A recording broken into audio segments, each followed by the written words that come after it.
ఆచి చికెన్ మసాలా. రాధా గాయత్రిని భర్త తరచూ వేధించేవాడని తల్లి సత్యవతి కూడా ఆరోపిస్తున్నారు. భర్త కారణంగా కొన్నాళ్లుగా రాధ తీవ్ర ఇబ్బందులు పడుతుందని ఆవేదన వ్యక్తం చేశారు. ముస్సోరిలో గాయత్రి మృతి సహజ మరణం కాదని, ఘటన వెనక అనేక అనుమానాలున్నాయని ఆమె ఆరోపిస్తున్నారు. రాధా గాయత్రి తల్లి సత్యవతి ఇంకా ఎలాంటి అనుమానాలు వ్యక్తం చేస్తున్నారు మా కరెస్పాండెంట్ ఖాజా వివరిస్తారు. రాధా గాయత్రి తల్లి సత్యవతి ఉన్నారు. మీరు పోలీస్ స్టేషన్ ఇక్కడ సిబి దగ్గరికి వచ్చారు. మీరు ఎటువంటి న్యాయం కోరుకున్నారో అల్లుడిపై ఉన్న అనుమానాలు ఏంటమ్మా మీకు? అల్లుడిపై అనుమానాలు ఏముంటాయండి, న్యాయమే కావాలి మాకు. ఆడపిల్ల తల్లిగా నాకు చేయవలసింది మీరు చెయ్యండి, ఎంతకన్నా నేను ఇంకేం చేయగలను చెప్పండి. ప్రతి ప్రతి వాళ్ళకి ఒక ఆడపిల్ల అనేది ఉంటుంది. ఆ అమ్మాయికి న్యాయం కావాలి కదా.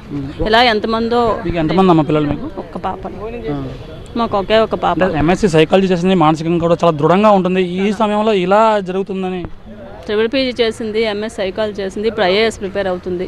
ఇన్ని ఉన్నాయి దానికి. ఇలాగా అది స్ట్రాంగ్ అయిన పిల్ల, ఎటువంటి దానికి వంగిపోయే పిల్ల కాదండి. పెళ్ళైనప్పటి నుంచి అన్నలమ్మ బాగా ఉన్నారు వాళ్ళు ఎప్పుడు పెళ్ళైన నుంచి అబ్బాయి అక్కడ, అమ్మాయి ఇక్కడే ఉండేవారు.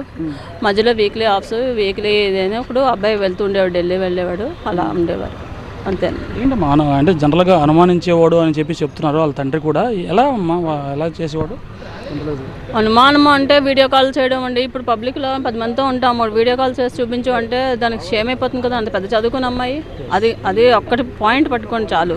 అమ్మాయి షేమ్ అవుతుందా అవదా? అంత పెద్ద చదువులో ఉంది, అంత హోదాలో ఉన్న అమ్మాయిని నువ్వు వీడియో కాల్ చేసి భర్తగా నువ్వు ఎక్కడున్నా నాకు చూపించు, షోమి అంటే ఎలా ఉంటుందండి?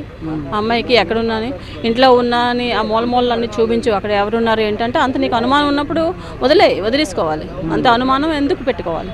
అది మాకు కావాల్సింది. అనుమానం చివరిసారిగా ఏం చెప్పిందమ్మా అతని గురించి అయితే ఏమి చెప్పలేదు. నేను నిన్న వచ్చేస్తాను, వచ్చిన తర్వాత 2 నెలలు ఉండి 2 నెలల వరకు ఉంటాను ఇక్కడే అని, వెళ్ళను కదా, అప్పుడు నేను అన్నీ చెప్తాను మీతోటి, మీరందరూ ఏ నిర్ణయం ఫైనల్గా తీసుకుంటే అదే నా నిర్ణయం అని చెప్పి ఉండలేను అన్న బాధ కూడా ఉంది. అదే నిర్ణయం చెప్పమంది మా అమ్మ. నేను చెప్తాను, మీరు దానికి ఓకే, నాకు వద్దు అని మేము చెప్పేస్తే వచ్చేస్తానంది. లేదు ఇవన్నీ పడాలి తప్పదు అంటే అక్కడే ఉంటాను అని చెప్పింది. ఇదే ఫైనల్ మాటలు. ఇప్పుడు రావాల్సి ఉంది కదా ఏదైనా కార్యక్రమం? నిన్న రావాలంటే సత్యనారాయణ స్వామి వ్రతం చేసుకోవాలి, మా వారి షష్ఠపూర్తి అది అనుకున్నాము, చిన్నది చేసుకుందామని. అక్కడి నుంచి రావడానికి ఫ్లైట్ టికెట్లు అన్నీ బుక్ చేసుకున్నారు వాళ్ళు, రావాల్సిందే.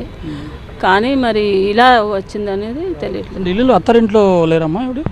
ఢిల్లీలో ఉన్నారండి, ఢిల్లీ నుంచే ఆ ఊరు వెళ్ళారు, వాళ్ళిద్దరే వెళ్ళారు. ముందు 4 వెళ్తారని ముందు చెప్పారండి. ఎప్పుడు బయలుదేరారు? మళ్ళీ ఎప్పుడు రావాల్సింది? వెళ్ళారు శనివారం మార్నింగ్ బయలుదేరారు, మండే నైట్కి రావాలి మళ్ళీ ఢిల్లీ వచ్చి ట్యూస్డే నైట్ వాళ్ళకి ఫ్లైట్ అనమాట, తెల్లవారుజామున. అదే వెన్స్డే మార్నింగ్ ఫ్లైట్ వాళ్ళకి.